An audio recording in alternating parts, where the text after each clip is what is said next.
नमस्ते।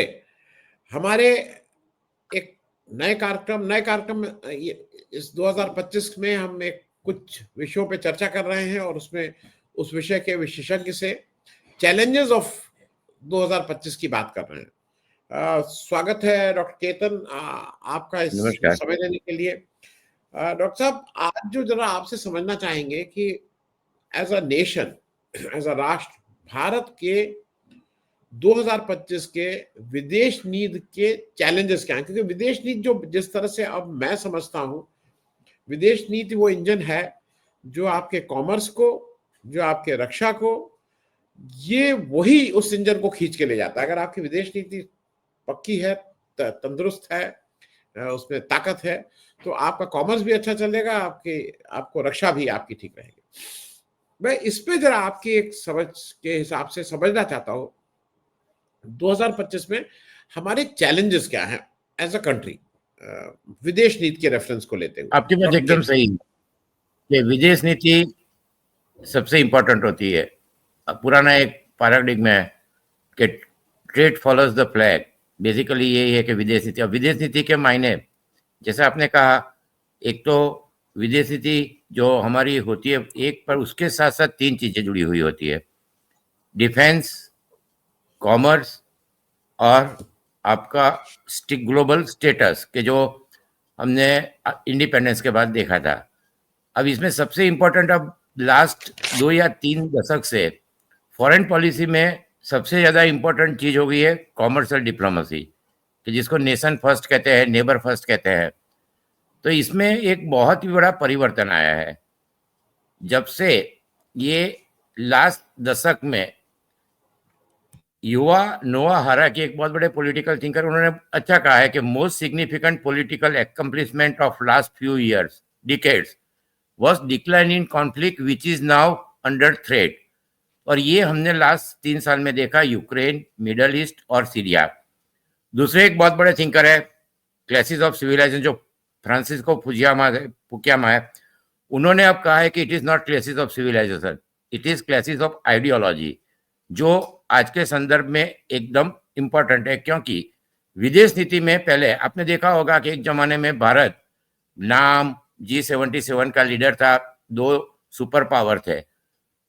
एक दशक में बहुत बड़ा परिवर्तन आया है कि रशिया सुपर पावर रहा नहीं है, और रशिया हम कह सकते हैं इवन के चाइना का सब्सिडियरी पावर जैसा हो गया है। तो अब दो ध्रुवी है, एक है और है अमेरिका, दूसरी और है चाइना। अब इसमें सबसे गंभीर परिस्थिति इसलिए है कि चाणक्य ने भी कहा है कि you have to live with your neighbour, you can not change your neighbour. और हमारा नेबर चाइना है कि जो अमेरिका के लिए इतना गंभीर समस्या नहीं है, यूरोप के लिए नहीं है, पर हम जैसे यूक्रेन को रशिया उनका नेबर है। तो ये हमारी फॉरेन पॉलिसी में सबसे इंपॉर्टेंट चीज, हमें 2 चीज देखनी है। एक, अमेरिका के इलेक्शन के बाद पूरी दुनिया में एक डेमोक्रेसी वर्सेस ऑटोक्रेसी का जो एक बड़ा चलन था, वो अब रहेगा नहीं। क्योंकि ट्रंप को, जो डिक्टेटर है, उनसे काफी लगाव है, जैसे कि पुतिन है, नॉर्थ कोरिया के किम है, या इवन अर्डोगान और जी भी। आपने देखा होगा कि उन्होंने जो इनॉग्रेशन के इनविटेशन भेजे थे, उसमें सबसे पहले चाइना को भेजा था, और जी ने उसको रिफ्यूज भी कर दिया है। तो ये परिस्थिति में ट्रंप की जो विदेश नीति होगी, ये भी हमारी विदेश नीति के लिए इंपॉर्टेंट होगी। तो एक बहुत फेमस सेइंग है कि those who can't remember the past are condemned to repeat, George Santayana का। अब आप यदि हिस्ट्री में हम देखें कि जब एक सुपर पावर होता है, उसकी जगह दूसरा सुपर पावर आता है, तो उसमें बहुत बड़ी कॉन्फ्लिक्ट के चांसेस रहते हैं। एक ट्रांजिशन पीरियड होता है। हम यदि 500 साल का देखें तो डच का गिल्डर था, ब्रिटिश का पाउंड था, यूएस का डॉलर था और चाइना का युआन। तो जो हिस्ट्री में 250 साल की एक ओवरलैपिंग साइकिल होती है और 10 से 20 साल का ट्रांजिशन होता है। तो हमारे लिए अब इम्पोर्टेंट ये है कि ये ट्रांजिशन पीरियड है। रशिया अब सुपर पावर रहा नहीं है, अमेरिका सुपर पावर है, पर इवन 1 साल पहले मैं भी कहता था कि 30 साल तक अमेरिका सुपर पावर रहेगा। पर आज की परिस्थिति में अब 10 से 15 साल का ट्रांजिशन जो कहते हैं, वो ट्रांजिशन रहेगा, और ये हमारे लिए बहुत ही महत्वपूर्ण रहेगा। क्योंकि अभी तक जो भी पॉलिसी थी, बाइडेन या डेमोक्रेटिक पार्टी की या इवन रिपब्लिक पार्टी की, तो एक डेमोक्रेसी का उसमें महत्वपूर्ण रोल रहा था। और आपने देखा होगा कि अभी जो प्रेसिडेंशियल मेडल दिया है, इसने जॉर्ज सोरोस को मेडल दिया है। जॉर्ज सोरोस एक बहुत बड़े एक्सचेंज ट्रेडिंग में बिलियंस ऑफ डॉलर कमाए थे ब्रिटेन के पाउंड के अगेंस्ट, पर उन्होंने डेमोक्रेसी के लिए 40 से 50 कंट्री में फंडिंग किया था। तो एक बाइडेन का एक मैसेज है कि डेमोक्रेसी स्ट्रेंथन करने के लिए आज के दिन में दुनिया में सबसे महत्वपूर्ण चीज ये है। अब जब सुपर पावर होता है, हम भी बात करते हैं कि इंडिया सुपर पावर बन रहा है, बनेगा या मिडल पावर है, पर उसमें 8 चीजें बहुत ही महत्वपूर्ण रहती है। एजुकेशन जो सबसे इंपॉर्टेंट है, उसमें इनोवेशन और टेक्नोलॉजिकल डेवलपमेंट आता है। टेक्नोलॉजी डेवलपमेंट के साथ competitiveness, military strength, world trade, infrastructure, reserve currency and financial power. अब ये सब चीजों में हम यदि देखें तो भारत की कैपेसिटी बहुत ही अच्छी है। यदि हम हिस्ट्री में भी देखें तो 2-3 एम्पायर जो बड़े बड़े हुए, तो एक मौर्यन एम्पायर था, गुप्ता पीरियड था, मुगल पीरियड था। चंद्रगुप्त मौर्य एंसेंट इंडिया में सबसे बड़ा किंग था और वर्ल्ड में भी सबसे बड़े किंग में कह सकते हैं। और आपको ताजुब होगा कि एक प्लिनी करके 1st सेंचुरी में रोमन हिस्टोरियन ने लिखा है कि हमारे गोल्ड कॉइन, सिल्क और पल की वजह से हमारे देश से जा रहे हैं। उसके बाद आता है इसकी हमारी इतना 30 to 35% GDP of the world we were having.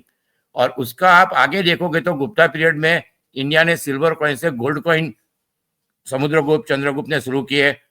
Akbar को द ग्रेट कहते हैं, इसलिए कहते हैं कि अकबर के टाइम में भी हमारी जीडीपी 33% थी, कि जो वर्ल्ड में आज के दिन में अमेरिका की जीडीपी वर्ल्ड की 24% है। और तीसरी चीज ये महत्वपूर्ण रही कि जो हमारा इतना अच्छा, एक तो एसिमिलेशन ऑफ कल्चर। आप यदि देखोगे तो चंद्रगुप्त मौर्य जैन था, उसका लड़का बिंबिसार हिंदू था और अशोका द ग्रेट वो बुद्धिस्ट था। तो ये जो था हमारा मेडिवल टाइम तक कि इंडिया में हम 1967 तक हमारी इकोनॉमी जापान और कोरिया के साथ थी, 1990 तक चाइना के साथ थी। तो हमारा जो शुरू के सालों में कुछ नहीं था, उसमें से यहाँ तक हम पहुंचे G77 और नाम के हम अनडिस्प्यूटेड लीडर थे। और यदि आप सभी दर्शकों को पता होगा कि इंदिरा गांधी ने एक नए देश को जन्म दिया, सिक्किम इंडिया में इंटीग्रेट किया, 67 में गलवांग में चाइना को उन्होंने किया और सियाचिन लिया। तो उस टाइम पूरी दुनिया में लोगों ने हमें सपोर्ट किया था कि बांग्लादेश का जन्म हुआ। आज यदि हम देखें तो सीरिया यूक्रेन में 5 मिलियन रेफ्यूजीज पूरी वर्ल्ड में है, तो हुआ हो गया है। हमारे वहाँ 1 करोड़ रेफ्यूजीज थे, उनको 1 साल बाद वापस भेजा गया। और कोई ज्यादा बजट 5 पैसे की एक टिकट निकली थी, यदि आपको याद होगा, तो आप तो मेरे से आपको ज्यादा पता होगा कि इतना था और बाकी सब थोड़ा। तो ये चीजें थी। अब ये परिस्थिति नहीं रही है। अब नई परिस्थिति में चाइना उभर रहा है और सबसे ज्यादा हमें देखना चाहिए तो चाइना को देखना चाहिए। 2019 में ट्रंप ने सैंक्शन लगाई थी, उसके बाद चाइना में बहुत बड़ा चेंज आया है। चाइना का जो एक्सपोर्ट बास्केट अमेरिका के साथ है वो लिमिटेड है। अमेरिका की जो टेक्नोलॉजी और एनर्जी रिसोर्स उनके पास है और उसका जो हाई वैल्यू एक्सपोर्ट था, पर अब चाइना की इकोनॉमी रोबस्ट है। उनकी हमारे लिए एक अच्छी बात यह है कि चाइना की इकोनॉमी में बहुत प्रॉब्लम हो रहा है, रियलिटी सेक्टर में प्रॉब्लम है, वहाँ अनएम्प्लॉयमेंट हो रहा है। उन्होंने इंफ्रास्ट्रक्चर इतना बनाया है, पर उसका यूटिलिटी, जैसे ट्रेन स्टेशन में अभी कई बार ट्रेन स्टेशन खाली होते हैं, पर ये सब चीजें इतनी महत्वपूर्ण नहीं है। हमें पाकिस्तान या उसके साथ देखने की कोई जरूरत नहीं है। पाकिस्तान एक अब इतना इम्पोर्टेंट, हमारी फॉरेन पॉलिसी हमारी अगली दशक या के लिए ज्यादा इम्पोर्टेंट नहीं है। एक जमाने में सार्क में इंडिया अनडिस्प्यूटेड लीडर था, पाकिस्तान को प्रॉब्लम था, पर आज के दिन में यदि हम देखें तो जो नेबरिंग कंट्रीज है, तो नेबरिंग कंट्रीज में बांग्लादेश के साथ हमारे ताल्लुकात बहुत अच्छे थे। मैं मार्च में बांग्लादेश में था, लोगों में बहुत बड़ी गुडविल है, इंदिरा गांधी का जबरदस्त रिस्पेक्ट है। अभी आपने देखा होगा कि बाकी सब उसमें हो रहा है, पर म्यूजियम में इंदिरा गांधी का पूरा फ्लोर है, वहाँ कोई, तो ये एक वहाँ हिंदू और मुस्लिम का एक इंटीग्रेशन जैसा था, मार्च तक अच्छी बात थी। अब बांग्लादेश में यदि मिलिट्री और बीएनपी पावरफुल होती है तो हमारे लिए अच्छी बात नहीं है। मोन्यूज चाहे जो भी हो, नोबेल प्राइज विनर है, और उनकी जो कमिटी एडवाइजरी, उसमें भी आपको ताजुब होगा, 2 लोग जो है, एक 6 साल कलकत्ता में कौंसल जनरल रह चुके हैं और दूसरे दिल्ली यूनिवर्सिटी में पढ़े हुए हैं। तो सॉफ्ट पावर डिप्लोमेसी में ये सब चीजें हमारे लिए पॉजिटिव है। श्रीलंका इंडिया फर्स्ट कहा पर उन्होंने तुरंत चाइना के साथ एग्रीमेंट साइन किए। मालदीव के प्रेसिडेंट आए थे, अगेन मालदीव, वहां भी परिस्थिति इतनी अच्छी नहीं है। नेपाल, वो चाइना के, हम कह सकते हैं कि उनकी चाइना की इन्फ्लुएंस ज्यादा है। और भूटान, भूटान हमारा हमेशा बहुत अच्छा एलाई रहा है, हमने उनके सभी प्रोजेक्ट किए हैं और गुडविल बहुत है, पर उनके पर भी चाइना का प्रेशर रहेगा। और पर्टिकुलरली ब्रह्मपुत्रा के जो आजकल बहुत डिस्कशन, $60 बिलियन के डैम बना रहे हैं, तो भूटान के जितने भी डैम है 1500 मेगावाट, मागदीशु, ताला 1, ताला 2, ये सभी रिवर भी चाइना से आती है। तो भूटान के लिए एक प्रेशर ये है कि एक तो उनकी जो रिवर्स है वहां से आती है, और लैंड, चाइना की लैंड देने का उनको स्वैप करने में कोई बड़ी दिक्कत नहीं है। वो 3 गुनी लैंड किसी एरिया के लिए दे दे, कि जो डोकलाम में हम देख रहे हैं, उन्होंने साउथ में ऑलरेडी डबल लैंड दे दी है। तो ये सब परिस्थिति में यदि हम देखें तो नेबरिंग कंट्री में अब चाइना की स्ट्रिंग ऑफ पर्ल पॉलिसी है वो ज्यादा बढ़ती जाएगी। और इस परिस्थिति में हम ये सोचे कि अमेरिका और चाइना का जो अब ट्रेड वॉर होगा, तो ट्रंप ने अपनी स्पीच में कंटिन्यूअस कहा है कि India is the tariff king. उन्होंने 40% टैरिफ मैक्सिको, 25% कनाडा और 10% उन्होंने चाइना के साथ लगाने की बात की है। पर इससे हमें ज्यादा कोई आश्वासन नहीं मिलता है, क्योंकि मैक्सिको और कनाडा उनका चाइना 40% ट्रेड अमेरिका के साथ है। मैक्सिको अमेरिका का नंबर 1 ट्रेड पार्टनर है। 60% एनर्जी सप्लाई ऑयल कनाडा से आता है। और मैक्सिको में जितने भी ऑटो स्पेयर पार्ट्स है, और पर्टिकुलरली कंस्ट्रक्शन इंडस्ट्री और डेयरी इंडस्ट्री, फार्मिंग, उसमें 40% वर्कर मैक्सिको के हैं। तो ये यदि मैक्सिको को निकाले तो एक एस्टिमेट ये कहा जाता है कि 500,000 जॉब अमेरिका में चली जाएगी। और इसकी वजह से उनके ऑटो सेक्टर और जो प्राइसेस है, ट्रम्प का एक स्लोगन था कि प्राइस कम हो जाएगी, और इसी झांसे में लोगों ने उनको वोट दिया।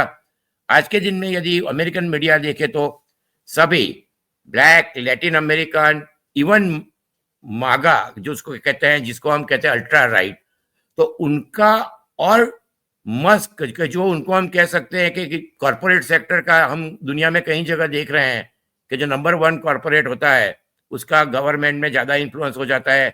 तो मस्क और उनके बीच लड़ाई चल रही है। इसमें एक दूसरी चीज ये है कि H1B वीसा, ट्रंप ने ये कहा है कि 18,000 इंडियन को पहले दिन या दूसरे दिन वापस भेजेंगे। पर सबसे ज्यादा इंपॉर्टेंट चीज है कि जो नेचुरलाइजेशन लॉ था, कि जो अमेरिका में बॉर्न हुए हैं बच्चे वो ऑटोमेटिक अमेरिकन सिटीजन होते थे। उसमें आपने एक बड़ा डिप्लोमेटिक हादसा भी देखा था कुछ साल पहले। तो इसमें ये होगा कि अमेरिका में अब ट्रंप के जो कोर सपोर्टर है, जो अल्ट्रा राइट है, वो ये कहते हैं कि अमेरिका में ये सब जो इंडियन है उनके अगेंस्ट काफी मीडिया में भी अब आ रहा है।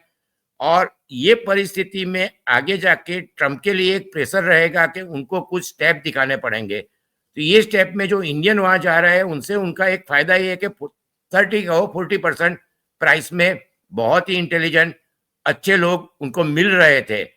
तो ये परिस्थिति में यहां तक कहा है लोगों ने कि ये गलत अच्छा स्टेटमेंट विवेक रामास्वामी ने कि American people are not hard working, they are stupid, they watch the television and they don't study.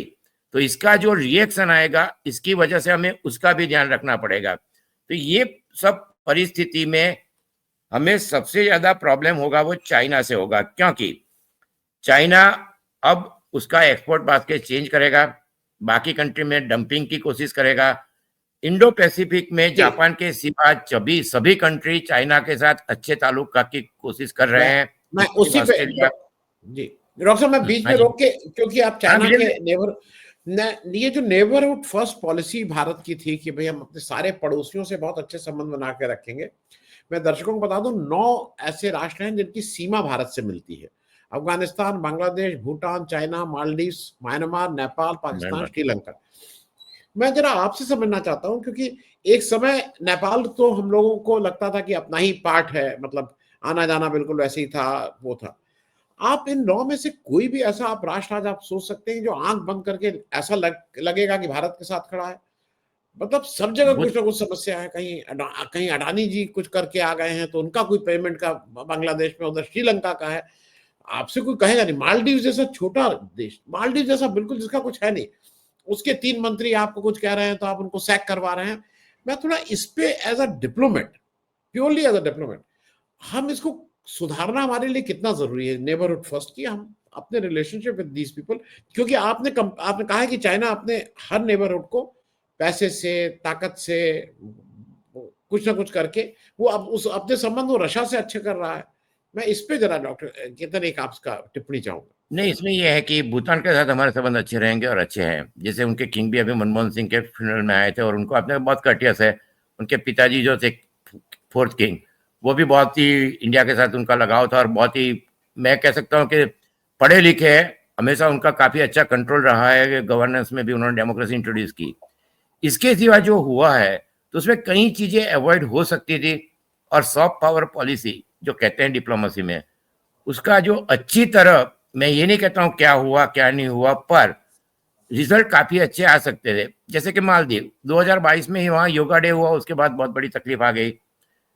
Sheikh Hasina, हमें पता होना चाहिए था कि जब वहां उनका करप्शन चार्जेस बहुत ही ज्यादा थे और वॉल्केनिक सिचुएशन थी, पर स्टूडेंट ने शुरू में उनको निकालने की बात नहीं कही थी। उनको जब कोर्ट ने रिजर्वेशन का जजमेंट दिया तब जो शुरू हुआ, तो 1-1.5 महीने में हमें पता चलना चाहिए था कि शेख हसीना की अनपॉपुलरिटी इतनी खराब है। तो इस परिस्थिति में क्या होगा। नेपाल नेपाल के साथ हमारे ताल्लुकात थोड़े कई सालों से बिगड़ते जा रहे हैं, पहले भी बिगड़े हुए, पर नोटबंदी में उनको दिक्कत हुई। और उसके बाद जो चाइना है, तो हमें एक दो चीज ध्यान में रखनी चाहिए कि चाइना के पास $3.5 ट्रिलियन का फॉरेन एक्सचेंज रिजर्व है और इस साल चाइना का ट्रेड खराब है, पर ट्रेड सरप्लस $1 बिलियन आएगी। फर्स्ट 10 महीने में ही उनकी ट्रेड सरप्लस $780 बिलियन है।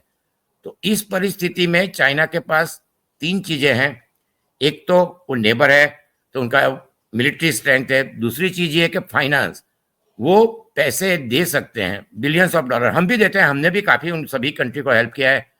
और तीसरी चीज, बिल्ट एंड रोड इनिशिएटिव, ये बहुत अच्छा नहीं है, पर उसमें भी एक चीज हुई है कि उन्होंने जो लोन दी है, वो लोन में 33% जितना, अरे कई कंट्री का डेट बढ़ गया है, पर वो डेट राइट ऑफ कर सकते हैं। तो ये कहते हैं कि चाइना के पास एक कैरेट एंड स्टिक पॉलिसी है जिसका वो यूज कर सकते हैं। और सबसे इंपॉर्टेंट चीज ये है कि चाइना ने लैटिन अमेरिका, अफ्रीका और इवन यूरोप, ये एक इंपॉर्टेंट चीज है। हमारे नेबर की तो हमने बात की, पर वो तो उसका एक बहुत एपिसोड भी डिस्कस हो चुके हैं कि इसमें हम अच्छा कर सकते थे।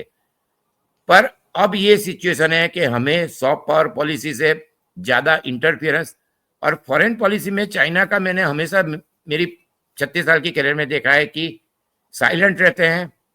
उनके जो अफ्रीका में भी उनका, हमारा एक आईटेक और इतने बड़े बड़े प्रोग्राम थे, कई कंट्री के प्रेसिडेंट को हमने पढ़ाया था, कई कंट्री का आर्मी को हमने ट्रेन किया है, हमने मिनिस्टर को ट्रेन किया है। मैं केन्या में था तो 300 में से 100-150 मेंबर ऑफ पार्लियामेंट में से 100 इंडिया में पढ़े थे, या उनकी वाइफ या उनके बच्चे पढ़े थे। तो इतना बड़ा हमारा एक जो देश था।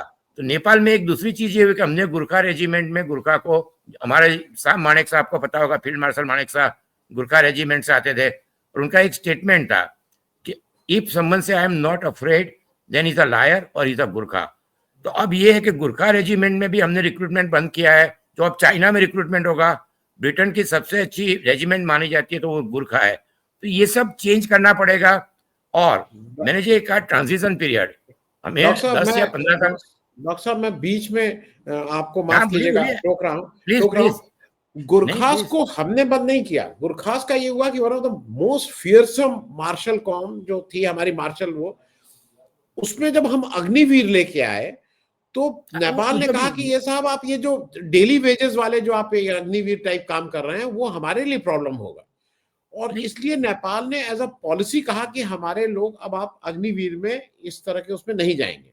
नहीं, वो सही और बात है हमने आपकी। एक तरफ से अपनी एक खराब पॉलिसी की वजह से चाइना में अब उन गुरखास को ठेलना शुरू किया। अब वो दे आर गोइंग, भाई एम्प्लॉयमेंट तो चाहिए दुनिया में, ताकत उसको चाहिए जब, तो वो अब चाइना में हमने ढकेला है। तो व्हाट आई एम नहीं, ट्राइंग टू धकेला से मैं, जी मैं ये आपके बात एकदम सही, मैं अग्निवीर लाना नहीं चाहता था, पर एक चीज है कि जो गुरखा रेजिमेंट है उसके, जो ब्रिटेन में भी मैंने कहा फॉकलैंड वॉर भी वही लड़े थे, तो गुरखा रेजिमेंट की वहां सैलरी हमारे से 6 गुनी होती है। ठीक है। फिर भी वो इंडिया को प्रिफर करते थे क्योंकि वो ब्रिटिश टाइम से, और जैसे मैंने कहा कि एक नाम निशान जो आर्मी में होता है, तो जो रेजिमेंट है जिसमें फील्ड मार्शल मानेकशॉ और ये, तो गुरखा रेजिमेंट में 268 इन सब का कई सालों की हिस्ट्री है और इंडिया के साथ बहुत बड़ा लगाव था। और हम ये कह सकते हैं कि इंडियन आर्मी में Gurkha regiment one of the finest regiment है। अब ये जो अग्निवीर का हुआ तो वहां भी पॉवर्टी है, और इस वजह से तो उसमें रूल चेंज करके या कोई पॉलिसी डिसीजन लेके गुरखा रिक्रूटमेंट कर सकते थे। आपको ताज्जुब होगा, लाखों गुरखा सैनिक आज के दिन में भी इंडिया से उनको पेंशन मिलता है, वो वहां है।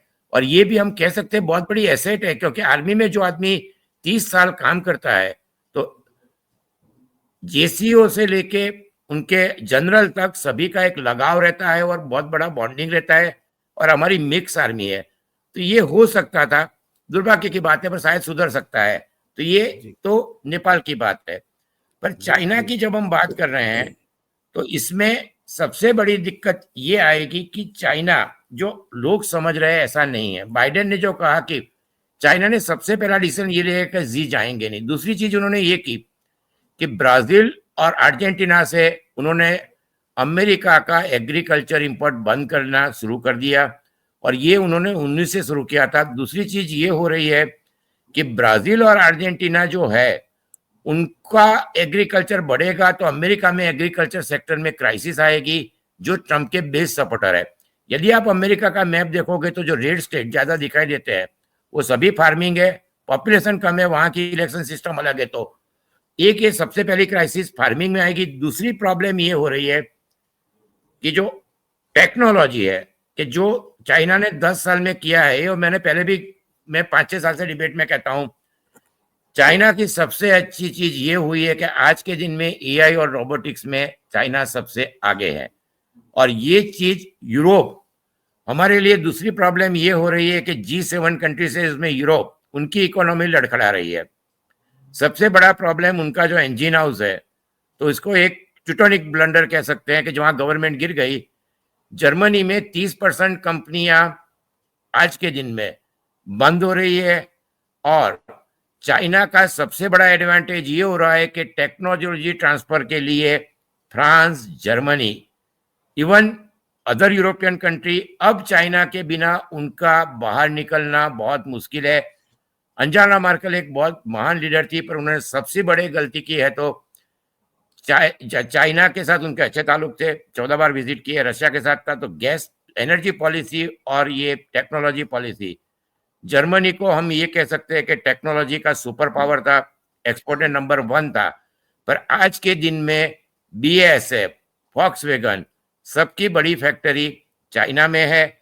और सबसे बड़ा जो ये अभी कांग्रेस में आपने थोड़े दिन पहले देखा होगा कि बिल पास नहीं हो रहा था अमेरिका का बजट, एक क्लॉज निकाल दिया गया चाइना के इन्वेस्टमेंट का। तो ये एलन मस्क का, जो ट्रंप को डेट सीलिंग नहीं मिली, पर एलन ट्रंप ने ये करवाया, क्योंकि एलन ट्रंप दुनिया की सबसे बड़ी ईवी बैटरीज की फैक्ट्री चाइना में डाल रहे हैं। एलन मस्क इंडिया आने वाले थे, कह रहे थे, पर नहीं आए। तो ये परिस्थिति में चाइना का आपको मैं कुछ फिगर बताऊंगा, ये मेरे ख्याल से किसी दर्शक को पहले पता नहीं होगा। स्टेम, जो हमारी कई बार बात होती है, स्टेम में चाइना का 10% ग्रोथ है। और एप्पल ने भी अपने सबसे बड़ी न्यू रिसर्च लेबोरेटरी चाइना में डाल रहे हैं। Advance tooling, precision, AI and robotic में चाइना आज के दिन में सबसे अच्छा प्रोग्रेस है। टीम कुक ने एक चीज कही अभी एक महीना पहले कि अमेरिका में सेमिनार करना है तो मैं एक रूम भर सकता हूं, पर चाइना में मेरे को सेमिनार करना है तो मेरे को 2 से 3 फुटबॉल ग्राउंड में भर सकता हूं। ये मैं स्टेम, एआई और रोबोटिक्स की बात कर रहा हूं। अब इसमें आप देखिए कि उनका हर साल 35.7 मिलियन जो ग्रेजुएट होते हैं, रेयर अर्थ मेटल जो सबसे इंपॉर्टेंट है, EV batteries and fibre optic, telecommunication, उसमें चाइना का 90% कंट्रोल।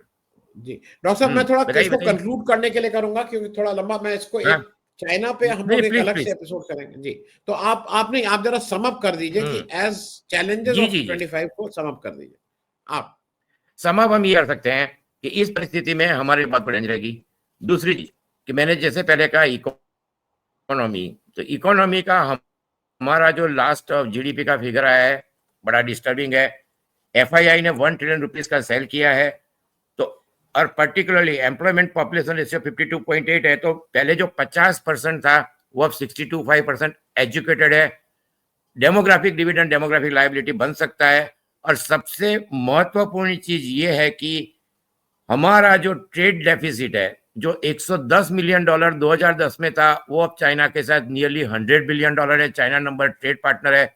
तो जो make in India, skill India, आत्मनिर्भरता, आत्मनिर्भरता में हमारा जो चाइना 1+1 की पॉलिसी, उसका फायदा मैक्सिको, वियतनाम और बांग्लादेश को, इसलिए बांग्लादेश की पर कैपिटा हमारी थोड़ी ज्यादा हो गई थी। और हमारे लिए अब हमें पॉलिसी डिसीजन लेने पड़ेंगे।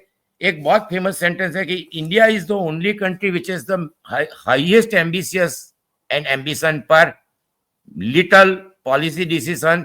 और यदि ये परिस्थिति में हमें कोर सेक्टर आइडेंटिफाई करने पड़ेंगे, एक्सपोर्ट इंसेंटिव करना पड़ेगा, और पर्टिकुलरली रुपी यदि गिरा और तो इससे एक्सपोर्ट में प्रॉब्लम आएगी, क्योंकि हम इंपोर्ट चाइना से $100 बिलियन करते हैं, बाद में एक्सपोर्ट बढ़ता है, एक्सपोर्ट डिक्रीज होगा, बाकी इकोनॉमी डिक्रीज हो रही है। तो अगले 2 या 3 साल में सरकार को एसएमई, एमएसएमई सेक्टर, एजुकेशन, जो मैं आपको बता रहा था कि मेटलर्जी और उसमें 16 में 13 चाइनीज यूनिवर्सिटी नंबर टॉप 10 में है, हमारी टॉप 10 में एक भी नहीं है। केमिकल इंजीनियरिंग में 20 यूनिवर्सिटी 40 में से चाइना की है। तो चाइना का जो एजुकेशन है वो भी इंप्रूव हुआ है। तो हमारे लिए एजुकेशन, हेल्थ, डिफेंस में हमारा 50% इंपोर्ट है। We are the biggest importer. तो ये सब चीजों में हमारे पास जो अगला 5 या 10 साल है, उसमें मैं सोचता हूँ, मैं उम्मीद रखता हूं कि 2025 में कॉन्क्रीट स्टेप लिए जाएंगे, लोगों की इनकम बढ़े, एम्प्लॉयमेंट बढ़े, एक्सपोर्ट बढ़े, और पर्टिकुलरली जॉब क्रिएटिंग ग्रोथ हो। हमारा केस रेट ग्रोथ हो रहा है। और आपको कई बार आप देखते होंगे कि Bombay highest number of billionaire, पर we are the having poorest. जी हाँ डॉक्टर साहब, मैं इसको रिस्ट्रिक्ट कर रहा हूँ फॉरेन उसमें ही, और मैं समाप्त करने से मैं आपसे बस एक, मतलब मैं ईश्वर से मेरी एक ही प्रार्थना है कि भारत को एक डिप्लोमेटिक विक्ट्री मिले, कि कम से कम मोदी जी का जो पास लाने हमारे लोग लगे हुए हैं कि उस स्वेरिंग इन सेरेमनी का पास मिल जाए, वो मिल जाएगा तो देश का शायद और भला होगा। क्योंकि हमारे प्रधानमंत्री जी भी अगली वाली रो में बैठेंगे 20 तारीख के लिए। जो मिल नहीं पा रहा है वो मुझे जी नहीं, लेकिन उसको मिलना तो चाहिए, क्योंकि जी जिनपिंग को अगर बुला रहे हैं और वो मना कर रहा है, तो ये तो मतलब हमारे लिए थोड़ा जी देखो, एक चीज है, मैंने कहा है ना हमेशा कि your country's reputation is with your economic power, your population and your strength. नहीं जाए इंपॉर्टेंट नहीं है, पर अगले 2 साल में ऐसा भारत उस मुकाम पे पहुंचना चाहिए कि मांगे नहीं मांगे, हम नहीं जाए तो अमेरिका या कोई भी कंट्री को लगे कि इंडिया ने पार्टिसिपेट नहीं किया है। तो ये इंपॉर्टेंट है। इस बार नहीं जाएंगे तो थोड़ा बहुत हाइप था, मैं ये मानता हूं कि हाइप ज्यादा क्रिएट नहीं करना चाहिए। ये सबसे इंपॉर्टेंट था। हाइप क्रिएट करने के बाद ये दिक्कत आती है। जर्मनी के चांसलर जा रहे कि नहीं रहे, कोई डिस्कस नहीं कर रहा है। फ्रांस के मैक्रोन जा रहे नहीं कर रहे हैं। तो हाइप करने की जरूरत नहीं होती है। हाइप करने से अति सर्वत्र वर्जय संस्कृत में कहते हैं। तो मैं उम्मीद रखता हूँ, संस्कृत में कहता हूँ कि आनो भद्रा कृतोयन्तु विश्वतः, all good thoughts come to our leader, our public and our particularly our media and institutions, and we hope कि इंडिया अगले 1 साल में उस मुकाम पे होगा कि हमें ये नहीं देखना पड़ेगा कि हमारा आया नहीं आया, हम जा रहे हैं कि नहीं, ये ज्यादा इंपॉर्टेंट होगा। और यही फॉरेन पॉलिसी होती है, और सॉफ्ट पावर पॉलिसी भी है कि जिसमें हमारी क्रेडिबिलिटी काफी ज्यादा है, उसको हम एनकेज कर सकते हैं। तो उम्मीद रखते हैं कुछ अच्छा ही होगा। अच्छा होगा। Thank you so much doctor साहब बात करने के लिए। Thank you so much.